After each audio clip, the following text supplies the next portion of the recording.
Hello mga Kamote Cakes TV, this is SR63. Sa mga hindi pa nakaka-subscribe sa akin, pwede pa-hit naman yung notification bell dyan para updated kayo sa mga nangyayari. At syempre, huwag niyong kakalimutan na mag-like, share, and subscribe. Ito yung Galaxy Buds Pro na ina-unbox natin ngayon.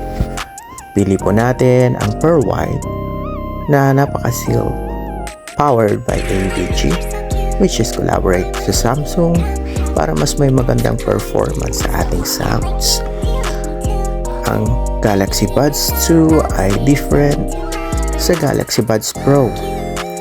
Kita niyo yung kanyang charging, napakaliit pero napaka-sensitive. Meron din siyang cable for Type-C para sa fast charging. Mas mabilis, mas maganda. Meron din siyang reserve na silicone para sa replacement. Mayroon din siyang packaging para sa mga manuals. At syempre, ito yung nasa loob ng kanyang packaging. Galaxy Buds 2 ay isa sa pinakamagandang na-unbox ko at na-test ko.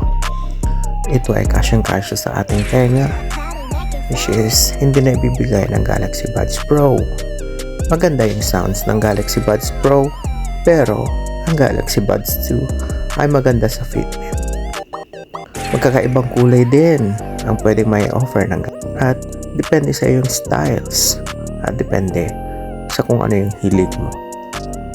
With that 360 rotational para makita nyo mas lalo kung gaano kaganda ang Pearl White.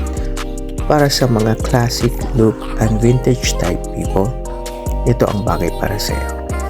Pumili na rin ako ng protecting gear para sa kanya. Ito ay parang pockets para dito sa Galaxy Buds na meron tayo. So syempre, meron tayong military, meron tayong bumblebee, at meron tayong gold colors. Fit lang natin siya para makita natin kung gaano siya kaganda. This serves as a protection kung sakali mong mahulog po natin. At meron din siyang napakagandang view pag ilalagay natin siya sa ating mga pockets at ilalabas natin.